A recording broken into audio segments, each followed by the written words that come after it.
Hello everyone. Let me just turn the audio off on this one there and here.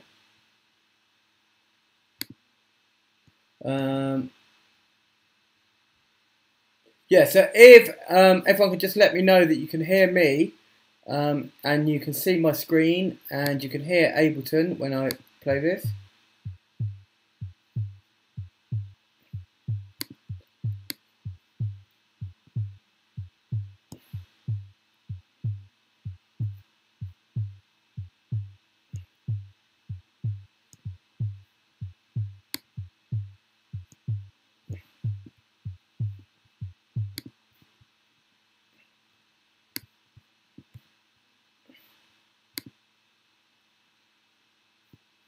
I've got some audio coming through. I'm not sure where that's coming through now.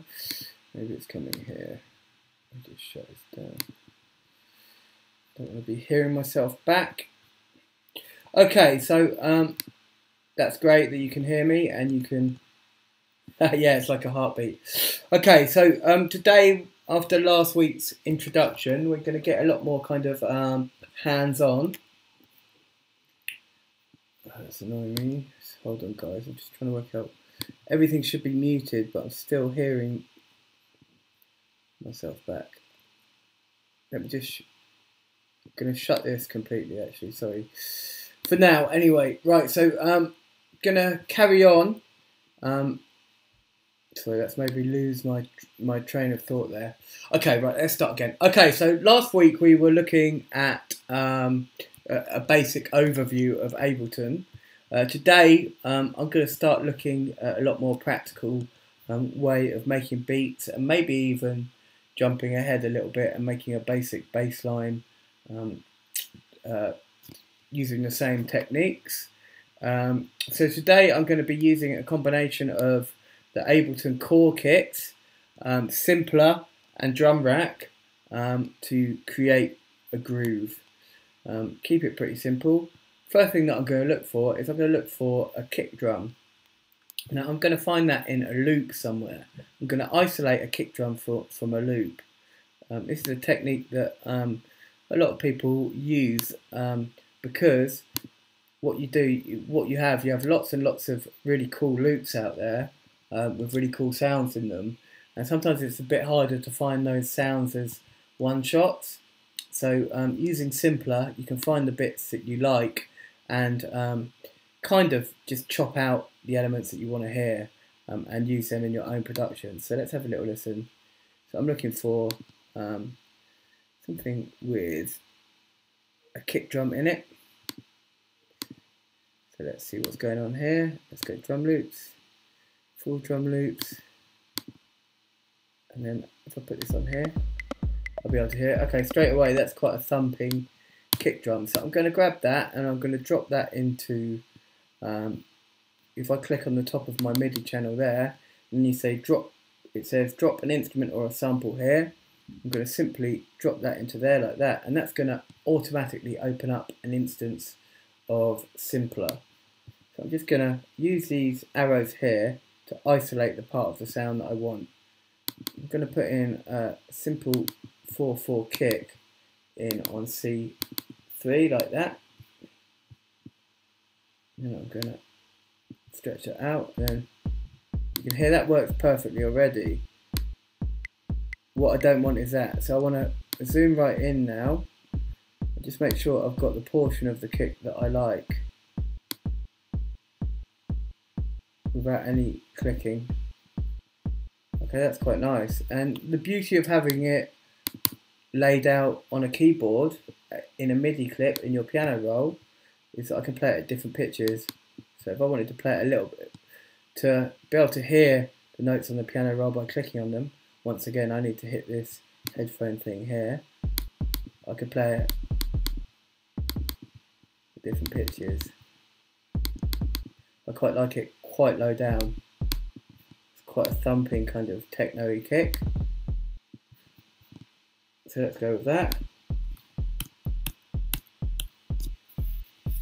Okay, so now I want to add a hi-hat. So for this, I'm going to use the core kit in Ableton. So if I go to drums here, I'm going to use the 909 core kit. That's a classic drum machine that is used all across house and techno alongside the 808 one, but I'm going to go for a 909 here, and I'm just going to drop that into my MIDI channel like that. Click in the empty slot to create a clip, and then I'm just going to put an open hi-hat in there. So I've got, and now I'm going to go into the hi-hat sound by going into my 909 core kit here and selecting the hi-hat I used here, which was that one. I'm just going to reduce, so I'm just going to mess around with the envelope of this. So let's turn the release down for a start, so we get,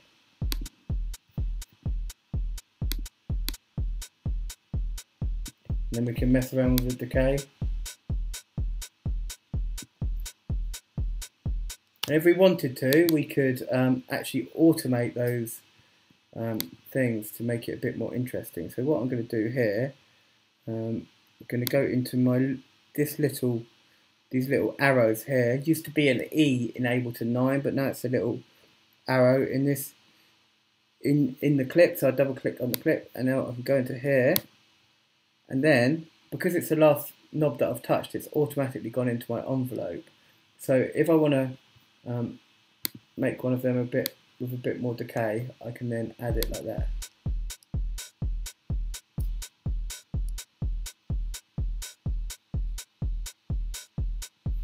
And if I wanted to do that over a longer period of time than the loop itself, I could go to unlinked here, and I could make this, say, 4 bars long. And what that's going to do, it's going to separate the length of my automation from the length of my clip. So I could have 4 bars of automation over a 1 bar clip.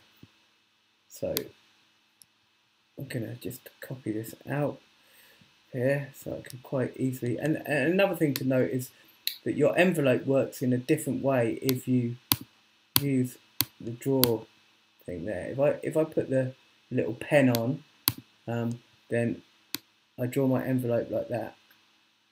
I can draw my envelope in like that as a sudden, or not sudden, that's the wrong word, as a quantized block of automation. And I can actually change that quantization by changing the grid in the clip. So if I wanted to do that over 1 bar, I could just do that, and that would change the automation over 1 bar. If I don't have that pen on, then it draws in automation like this. So I can draw continuously changing automation. That's kind of quite a classic sound there. Quite like that. Okay, so next I'm going to grab a clap. So I'm going to go for an 808 clap here. So I'm going to drop that onto there. That's not going to work because that's not a MIDI track. So I'm going to create a new MIDI track. I can either do that by going into my menu here or hitting Control over here, or I can use the shortcut, which is Shift, Command and T. And now I'm going to drop in this, and I'm going to drop in the 808 kit there. And let's add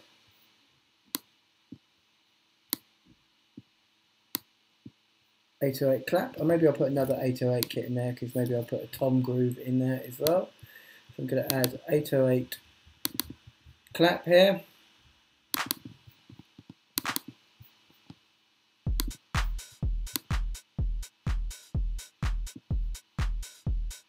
And now I don't want that clap to just be 1 bar long, so I'm going to hit duplicate loop here.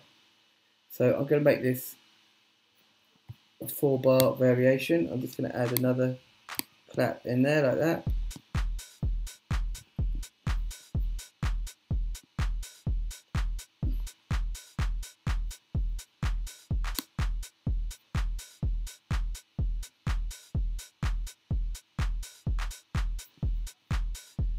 Okay, so that's a nice groove coming together, and I really like the toms in the 808 toms and the classic 808 rim shot as well. For anyone into house music and techno, it's used a lot, but I'm going to use the tom and the mid tom and the low conga to make a little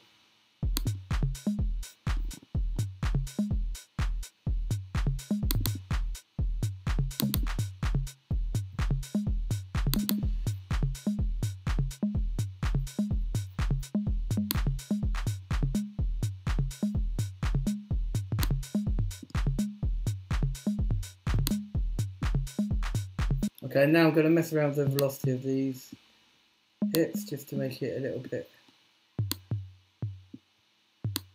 quieter. Well, if I wanted to add a little bit of groove, I could do that, but let's look at that in the next section.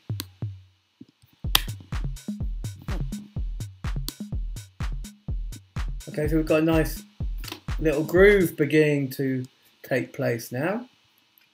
So at this point, I think it's important that we get organised. So I'm just going to name my tracks. So this is my kick here.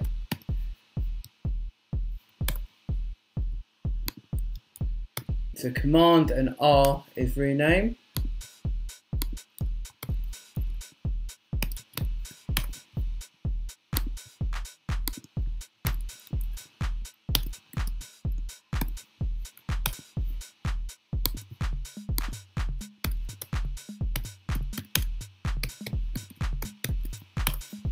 Okay, so now I've made all those things using Core Kit, Simpler.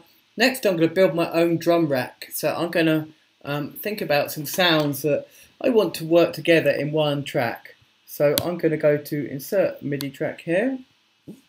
And I'm going to go into Instruments now. And I'm going to grab drum rack there. And I've got an empty drum rack there, see? And now I'm going to use a similar technique as I used before. And I'm going to find sounds in individual loops that I want to use. So let me go and find some perk loops. So if I just type in perk there, that should narrow it down for me. Just going to have a listen out for individual sounds that I like.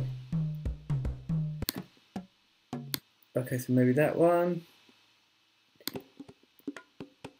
Few things in there, so I'm going to take a couple of versions of that. That's quite nice as well. So this is going to be my perk kit, and now I just need to go through the same process as I did before and find the sounds that I like, and I can do that by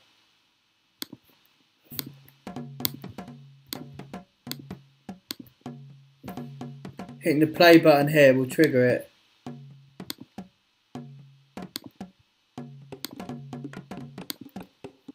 So I quite like this sound. So I need to really zoom in here to make sure that I get this sound perfectly chopped. So I'm going to zoom right in here. It's really important that you start at the beginning of the sample, because otherwise when you trigger it via MIDI, it's not going to be in time. So I've got right there, so that's good enough for me. And now when I hit that, go into my clip here, I have that one hit there, like that. I'm going to see if that's the sound that I wanted, because maybe there's something a bit nicer in there. So I'm going to maybe try this big sound like that. And of course, if you want to use different sounds from the same loop, you just drop in the loop several times on different channels, and that will work out just fine. While I'm here, I'm just going to check into the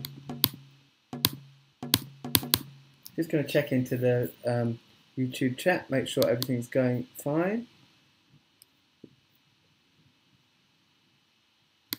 Yeah, it seems to be going fine.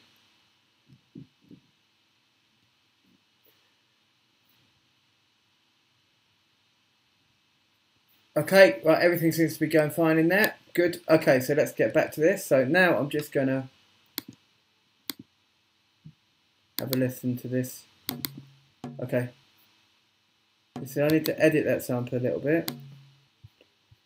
I don't really necessarily want that second bit of that sample. So I'm going to use the fade out here to make that a bit of a shorter sound there. And now I'm going to go into my other loop here and then find out what sound it is I want from here. I like that kind of djembe kind of sound in there. It's really nice. I'm just going to grab that like that. Zoom right in there.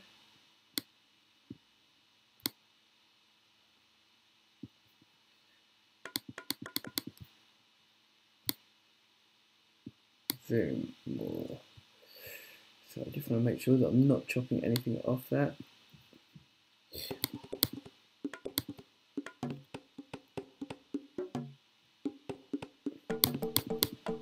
Okay, so I'm going to go into this one now, and I'm going to grab the sound that I like out of this.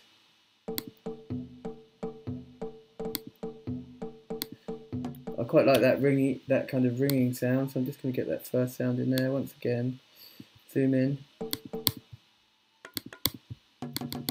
Okay, so I've got 3 sounds which are going to make my percussion kit here.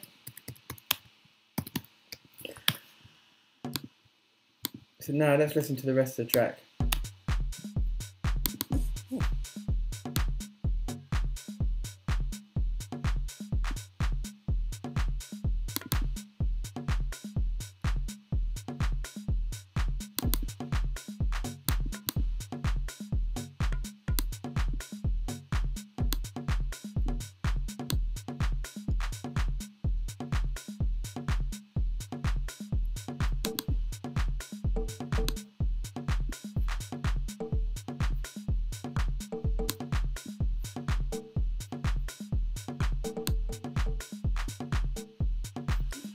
Okay, I quite like that groove. Now I'm going to apply a little bit of groove to this percussion. So I'm going to go into the clip itself here. And I have to make sure L for launch is, oh no I don't, sorry, getting confused myself there. Right, so yeah, I'm here. So I'm going to go to the groove. And I'm going to, if I hit this hot swap button here, it will open up the Ableton preset groove library. So maybe some Latin percussion kind of sound is going to be nice, and you can audition the grooves like this.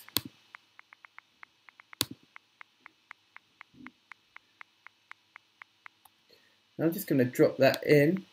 So select that one there like that, and then I'm going to commit it. If I'm playing that,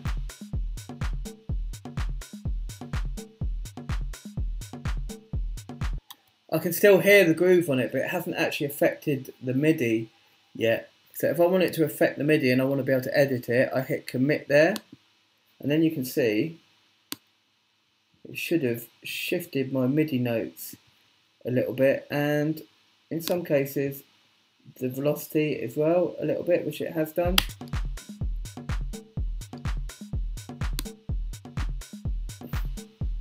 Okay, so I'm kind of happy with this groove so far. So the next thing that I want to do is I want to add a bass to this groove. Okay, so it's jumping ahead a little bit, but it's using the same kind of ideas as we've used so far. So what I want to find is a nice, simple, subby kind of bass drum, bass sound.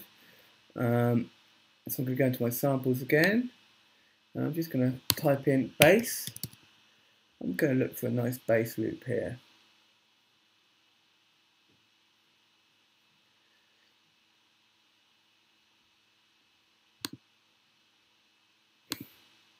I just want something. I mean, that's quite nice and clean anyway, subby. That's kind of nice as well. So I'm just going to create a MIDI track here, and this is going to be my bass track. And then I'm going to just, same as I did before, drop that in there like that. and just capture the note that I want. Now I need to tune this sample here because when I play C3, it's not actually going to play C3, or it may do, but it probably won't, because what's happening when I'm putting a sample into simpler, it's defaulting that sample into simpler, no matter what note is being played at C3. So if you get a note which is G sharp 3 or G sharp 4, and you put it into simpler, it's going to put that G sharp onto C3 of the simpler.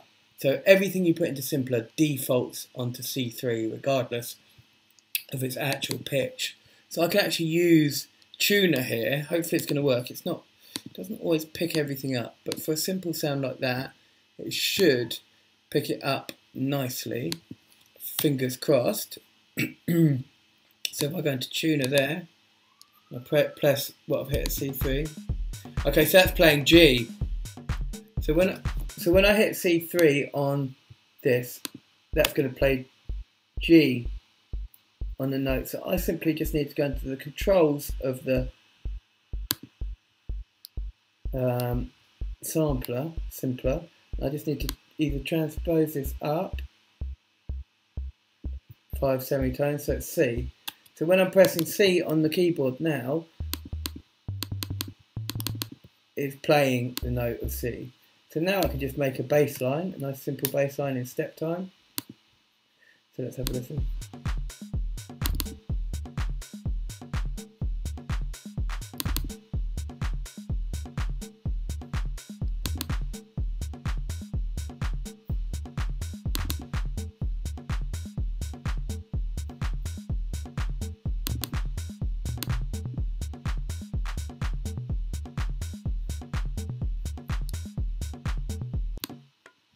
So let's have a listen to that with just the kick.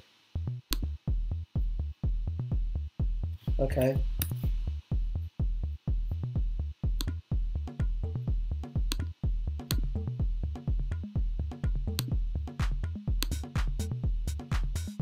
And that seems to work pretty well as a groove for me at the moment.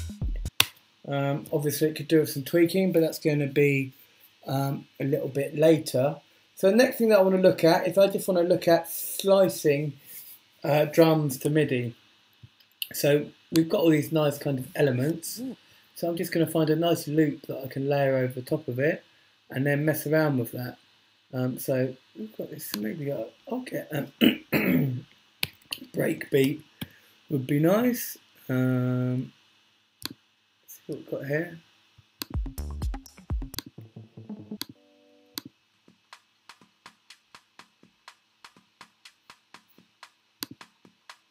That sounds quite nice. That's going to work for me, I think. So now,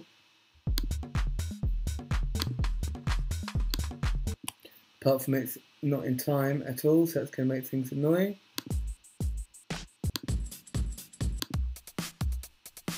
Classic breakbeat there. So now I'm just going to hit Control on there, and I'm going to slice to a new MIDI track. And I'm just going to use the transient and the built-in here, and then I'm going to go slice to a new MIDI track. And then it's going to give me a MIDI version of this, like an old school sampler way of doing things. So I've got that breakbeat now laid out across a MIDI keyboard on different hits. So you see that? Each one of these is a slice of the breakbeat.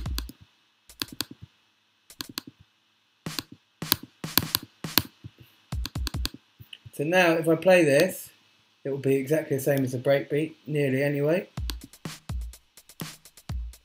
But I now have all the slices to play around with. So I'm just going to take the snare out of that and maybe one of the hi-hats. So I'm going to start again using those sounds.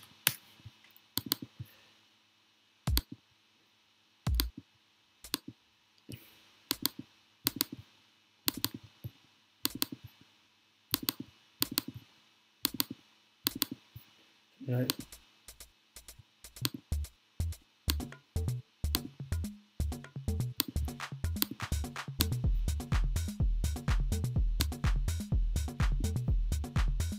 and then find the snare. Maybe I'll put that.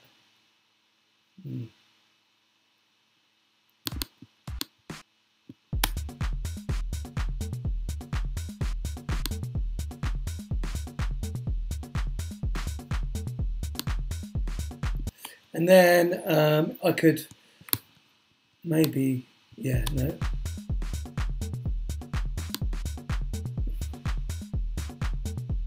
Okay, there.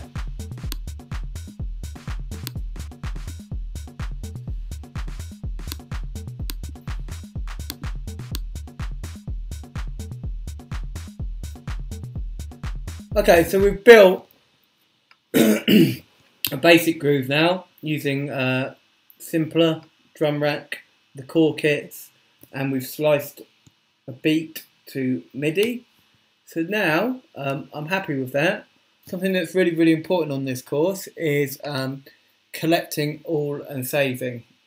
It's something that I get over and over again with a lot of students sending me stuff, and I don't really, you know, when I open it up, it doesn't have any of the samples in it or anything like that. So it's impossible for me to work with it, and it's really, really important, not just for our one-to-ones, but for the assignment on the end of week 9. So I'm just going to walk you guys through the process of doing that. So the first thing that I need to do is I need to save the live set as. Now, if you don't go to save as, you can get into this problem where you're saving everything in the same project, which means when you go to send me the project folder, it's going to be huge. So I go to save as here, and then I'm going to see if I put it in that Masterclass 1 project, that project's going to have all the samples from that Masterclass 1, this, everything that I'm doing at the moment. So I'm going to put it in a new space. So I'm going to go to extra space there, and I'm going to call it Masterclass September 18. September, or just Sept will do, won't it? 18, like that. Going to go save. Now that's the first process. Now I need to go to File, Collect All and Save here, and I need to make sure that all these yellow boxes are ticked. What can happen is that you know, it says on the course that you shouldn't tick the user library one. Now the problem with that is that everyone's got different factory packs and stuff like that. So it's just, in my experience, you need to tick all these boxes because even if you have, you know, even if I've got the same packs as you or the same user library, I can go through. You know, I can end up with a project and it will open without any of the sounds, and then I'll have to search for them, and I may not be able to find them. Basically, it can cause a lot of problems. But the thing is that you can run into difficulties if you're using multi-sampled instruments. For example, the grand piano is a multi-sampled instrument, which means that it's got over a gigabyte of piano sounds included in it. So if you use that in your project and you select files from factory packs as well, that's going to mean that your project's going to be over a gigabyte. So if you are going to use that in your project, then talk to me and we'll find ways to work around that to make it easier for you to still collect all and save, and maybe not use the grand piano or freeze and flatten the grand piano. So if that is something that you're coming across, you're doing all this stuff, and your project's well over a gigabyte, then just come and talk to me in a one-to-one and we can sort through it. So I'm going to hit OK now. So what that's going to do, that's going to copy all my samples and everything into the project folder. And now what you need to send me, once this is done, when we go to send me the project folder, date last opened, date added, weird, can never get the right one of this. Okay, so there we go. So that Masterclass September 18, then I need to No, some people do that and they just send me the ALS set inside the project. That's no good. What you need to do is you need to send me the whole project folder. So that where it says project there, and then you control click on there if you've got a Mac, and you can press that, and you send me the Masterclass project folder. Now the thing is, a good way to tell if it's actually the project folder you're sending me is the size of it. It's going to be at least a few megabytes if it's a project folder. If you send the ALS only, that's kilobytes. So just double check that you're sending the right thing. Okay, right, so that's the end of my demonstration. It's now over to you guys for questions.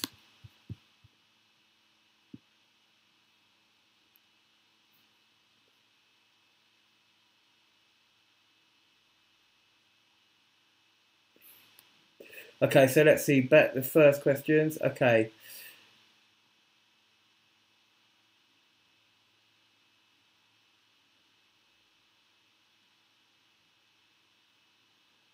Right. Sure, could be stupid. How often are these actual stock sounds like these samples used? You'll be surprised, quite a lot. A lot of producers use, sounds off sample packs. When you're chopping individual sounds, it's a bit different from, using loops in their entirety. But what you start to do when you learn sound design is you'll start to shape them a lot more and make them your own. Also depends on the genre. If you're making house or techno, then you will at some point probably want to use 909, 808 sounds. Now, whether you're using samples of the 909 or 808, or you've got an emulator, or you've got the one of the Roland newer hardware things, or you've got an older original machine, is up to you. But yeah, I mean, they don't have to be sounds from sample packs. You could go out there on YouTube, sample things like that. You can sample instruments. You can use this method to use any sounds you want. There's quite a lot of producers that, they sample into Ableton from their hardware studios, and they'll use, a synth or a drum machine, and they'll put that into a simpler, and they'll use it that way because it's such an easy way of working with sounds.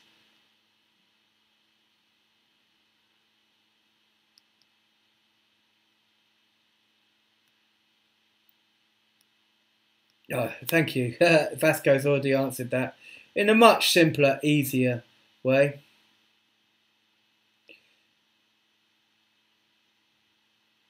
I prefer to write my parts individually. Yeah, that's great. If you want to write your parts individually, that's great as well. Right, so... Right, is it okay to use third-party instruments like my MPC Studio Touch and write them in? You might have answered this last time. Right, so you can't use any third-party plugins in Ableton. However, you can sample them. Or you can probably use a couple and freeze them and bounce down the audio. The problem with that is that, you can start getting into the territory where you send me a track for your final project, which is just stems, and you won't get a good mark for that. So, okay, so it's okay to sample a little bits of third-party instruments, but the general advice is try and use as much stuff in Ableton as possible. And, people, if you're used to using MPC, your MPC Studio Touch, which is great, then you will, and you don't use any of Ableton instruments, then you'll never learn the instruments in Ableton. And you may find that actually some of the instruments in Ableton can do really cool things that you can't do in other instruments. So it's good to actually learn the instruments in Ableton. It is an Ableton course after all. So the instruments come with Ableton, so it's a good idea to learn how to use them.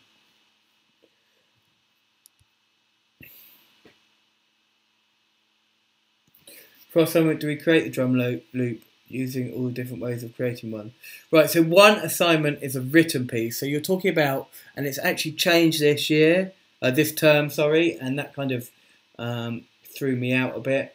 So yeah, basically you're writing a piece on creating drums in audio and creating drums in MIDI. So it's about analysing two different methods of programming drums and analysing the strengths and the weaknesses. It's a good chance for you to show that you know your onions when you're talking about programming drums in Ableton, basically.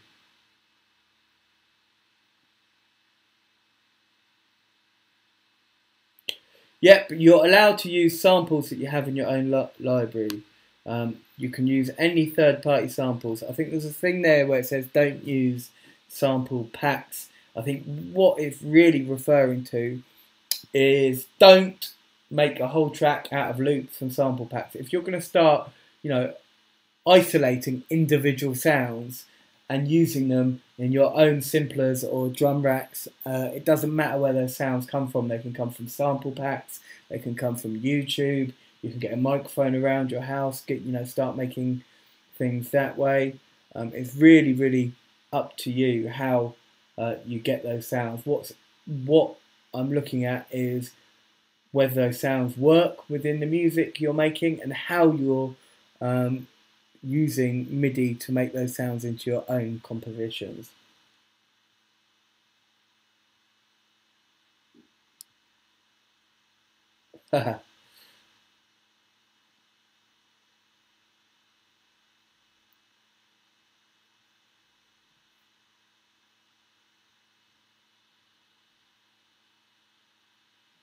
Okay, so you want me? Okay, yeah, I can go for. I'll demonstrate freezing and bouncing. So say that I had made this and I normally do this on the audio week, but we can do it today. Say I had, let's pretend that I've made this kick in, say, battery or something. So, and I wanted to make an audio version of it. The way that I do it, the easiest way of doing it, is I would create an audio track, and I would temporarily freeze this track here. So I'll go freeze track, and then I can drag out a copy of that into my audio channel there, and then I have an audio version of that track. I just unfreeze that one. Now if I wanted to permanently turn the track into audio without keeping the MIDI, this way I've got a MIDI version and an audio version.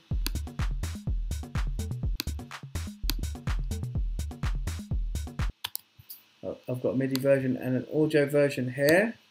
But if I wanted to permanently change something, I would go freeze track, and then I would go flatten. And once I've flattened it, you've destructively turned that track into audio. No matter what's on that track, you've bounced it down instantly.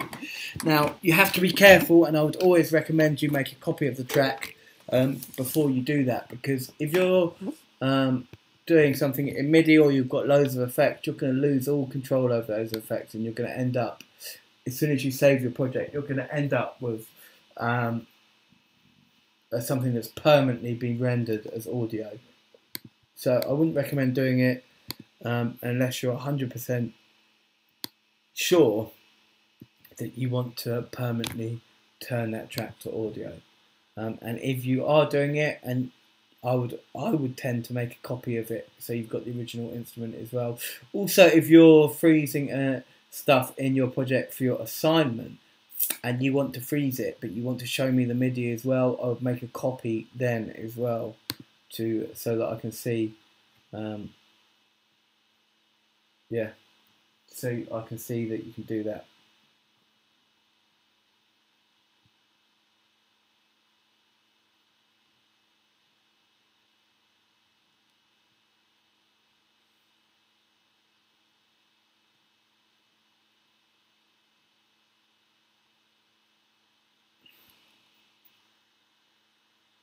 Yeah, exactly. So you could okay, so where are we?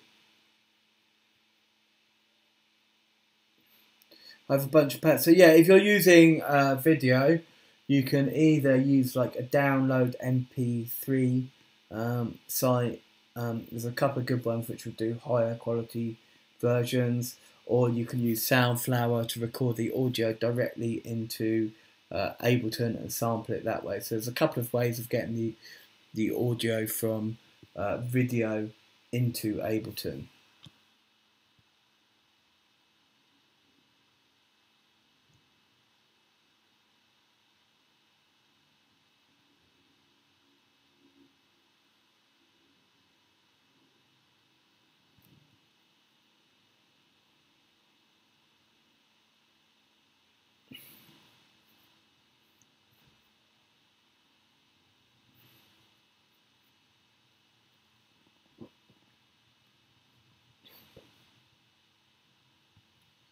I don't know if it's available on PC as well, actually. Vasco, do you know about that? Can you get Soundflower on PC as well?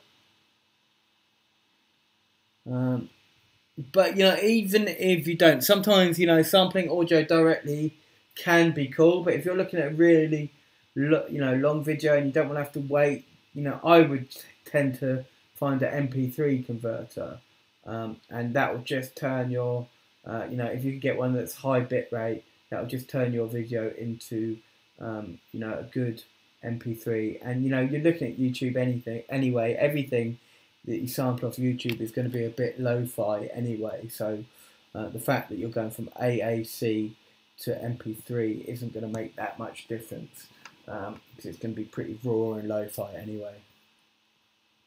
Now look, PCs are good as well, man. I think there's going to be a shift back towards PCs the way that Apple are going at the moment. I think the real geeky producers are going to abandon Apple soon.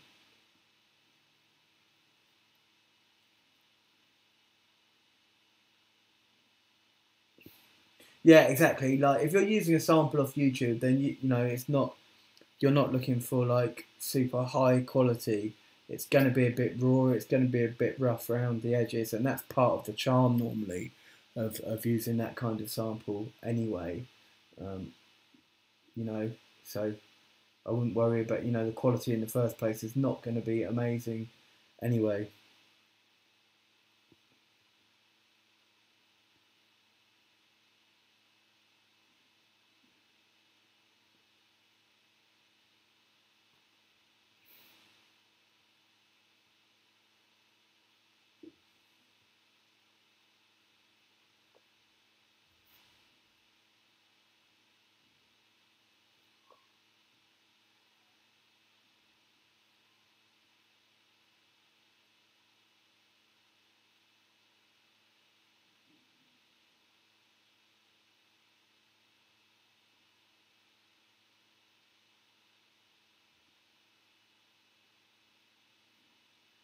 Thanks, Vasco. Okay, guys. Well, look, let's keep coming with the questions. We've still got over 15 minutes left, so keep hitting me up and me and Vasco with the questions. We get double answers, which is good for you guys.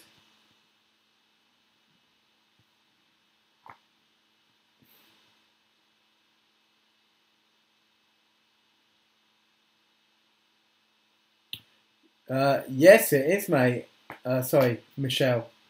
It is possible to edit the individual panning of each sample in only one instance of the simpler drum rack. Yeah, so you have, so if I'm going into simpler here, so I can, if I'm using simpler and I'm using, let's do it in simpler because it's going to be easier to show. I just go into my mixer and then I go to track panning, and then I can automate the track panning. So let's do it on this hi-hat. Right, so let's turn this grid to, let's turn it to 1/8 here, and then let's do hard left, hard right, hard left, hard right, and then we go like this. Now that you can see that's panning left and right. And then in the case of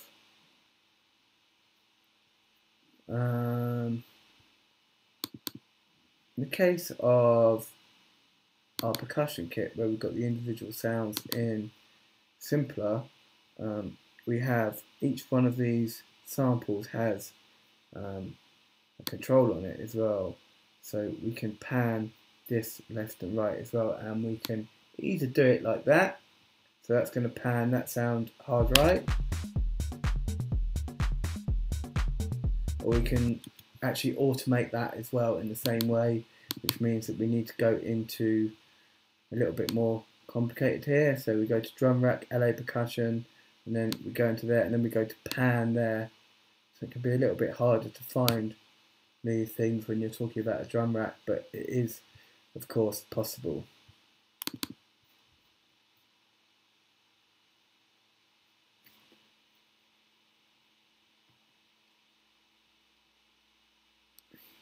When you work with low quality samples, are there standard effects or ways of treating them that work particularly well?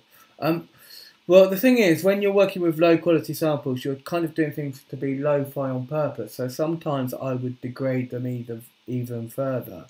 So that, you know, for me, there's not really a set way of doing things. It's kind of in the realms of creativity, creative use of effects and stuff like that. But, you know, you could use things like compression to, you know, level them out a bit, EQ to kind of get rid of any of the nasty frequencies that you don't want in there.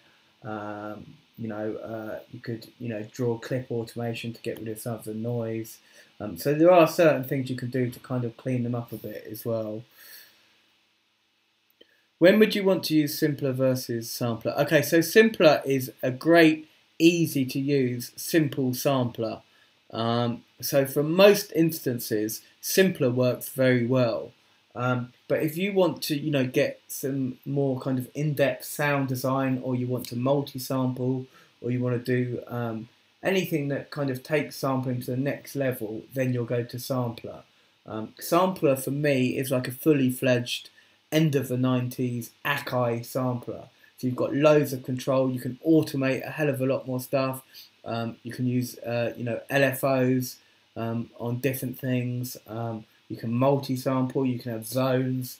It's just more of a powerful device, but it's less kind of instant to use it. So Simpler is great for the fact that it's so easy to use, and most cases it's going to do what you want. If you want to go a little bit further with your sampling, then you go to sampler.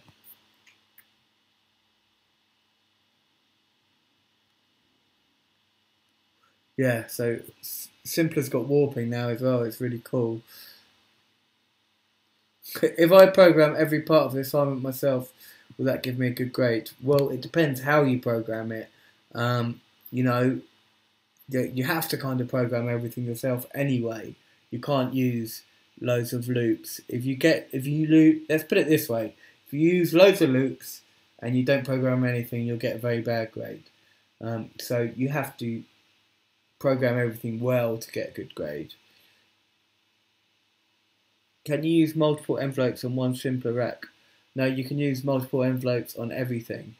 You can have pile up loads and loads of automation going on every track, basically. So you can use loads of envelopes.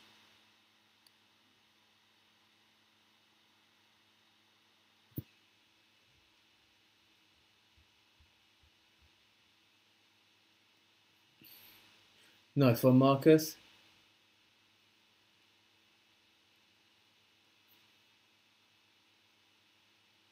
Yeah, exactly. So the source of the sound is important. If you're sampling off YouTube, it is lo-fi, basically. By the nature of YouTube, you may find some, quite high definition stuff on there, but most of it is user uploaded through a dodgy microphone and then compressed. So it's going to be, you're not going to get stunning source material from YouTube. So it's something that you're doing because of its lo-fi appeal. On the other hand, if you want to make your own recordings and you've got a beautiful condenser mic and a well-treated studio, then you can get some really hi-fi quality recordings. Right, for me, Albie, I think one drum sound per channel is the way to go in most cases. I think that having all your drums in one drum rack is going to cause you multiple problems in terms of arrangement, automation, and jammability live. Although some people do it, I think you're better off going through for one drum sound per channel. Obviously, with the percussion, you can get away with a few more on one channel. But if you're making house music, you want your kick on its own channel, you want your hi-hat on its own channel, you want your clap on its own channel, and any other kind of elements on their own channel. Maybe with some breakbeat genres, it could be a little bit different. Some people, when they're first starting out, like programming all their drums together in drum rack. That's good. What I'd recommend then is you do that and you put it on, you copy out that drum rack and you put it on individual channels. There are ways to mix a drum rack, but as you can see here, once I open up my drum rack, I don't have sends and returns on every channel. I can't use side chaining compression on the channels properly. I won't have clips per sound. So my advice is to use one drum sound per channel. That's what I say.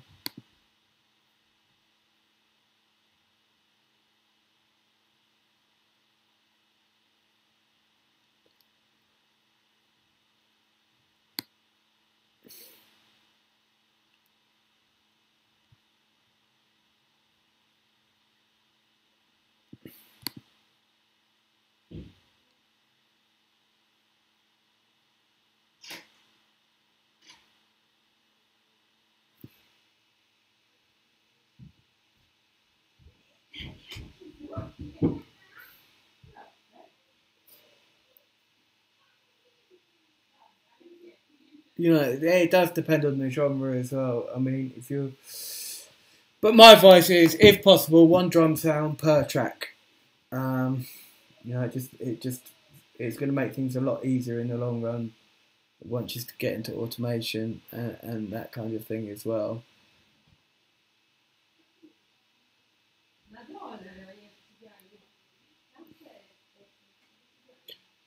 Right, so yes, okay, so you can extract a groove from anywhere. Once you've committed that groove to your MIDI clip, you can then add another groove. You can add swing if you want to after that. So where I added the grooves to the track, to this percussion kit already, I've added the groove here. I could then add another groove on top of that because I've committed it. So once you've committed it, you can add another groove. So yeah, and if you want me to show you how to, let's talk about extracting grooves, because it's pretty cool actually. So I've got this breakbeat here. If I just hit Control on that and I hit extract groove here like that, that groove from that breakbeat is now going to go into the groove pool of my project. So now I can use that groove on anything. So if I go into let's go to, okay, so we've got the break here.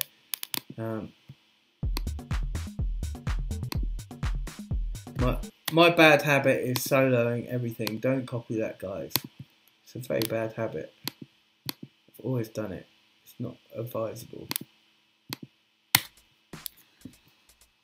So now if I wanted to add that groove that I've just extracted from the break classic to the break classic slice, I can go there and I can go break classic, and then when I commit that, that will commit that groove to my sample. Maybe there was, yeah, see there's a little bit of, let's move the things around, and then if I wanted to add a swing, then I could then add a swing on top of that, swing and groove. So I could add an MPC swing on top of that. But be careful when you're adding grooves on top of grooves on top of grooves. You may end up with stuff that's just completely all over the shop. But it is possible. I like grouping. Grouping is cool.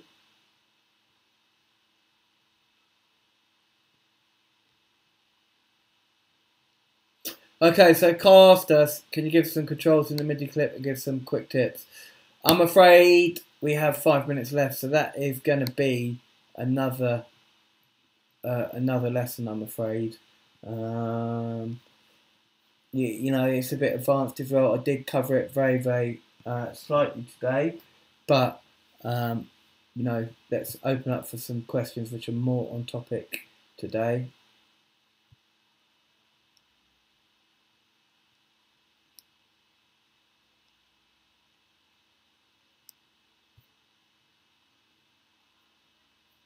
So we've got 4 minutes left, so we've got time for a couple of quick questions for sure.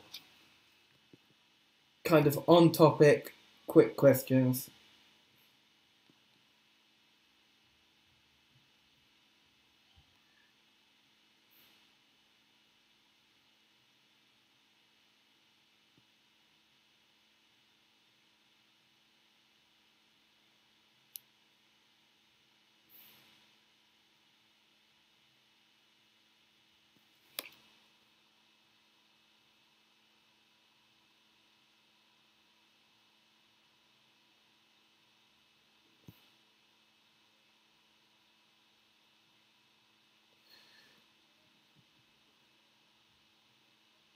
Okay, so right, so there's a couple of methods of layering two kicks. There's a few actually. Some people like to take the attack of one kick and the other part of another kick. You know, drum rack is a good way of layering kicks together, or you could just get copy out your MIDI channel here and say, okay, I've got a nice beefy kick drum here, right? So now I want to add maybe an attack of another kick. So let me find a kick with a big attack or something, a nice click. Okay, so that's kind of quite nice.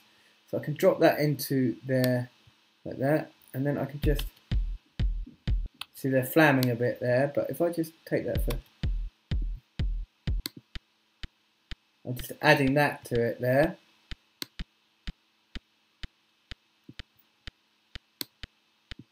And that can add just a click to the beginning of my kick. Without that, and then so just adding that first click.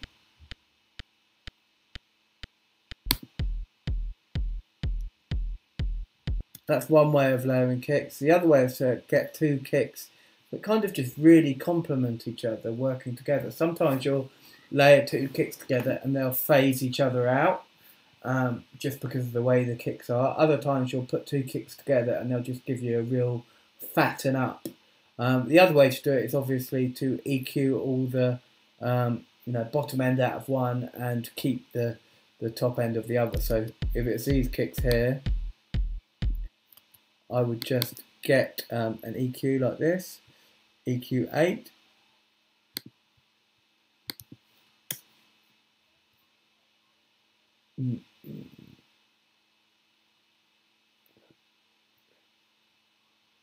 EQ 8 like this, and I would just get rid of all these. Just have this one here, and just have the high end of that kick. So I've just got that coming from that kick, and that's just adding the high end to that kick. So that's a nice meaty bottom end of the kick. But there's other ways you could do it as well. There's a, you know, just experiment. I think the golden rule is really, if it sounds good, it works. That's the bottom line. Okay, right. So that brings us to the end of the demonstration. The end of the masterclass. So, you know, it's been a pleasure as usual, and hopefully you guys have learned something from today.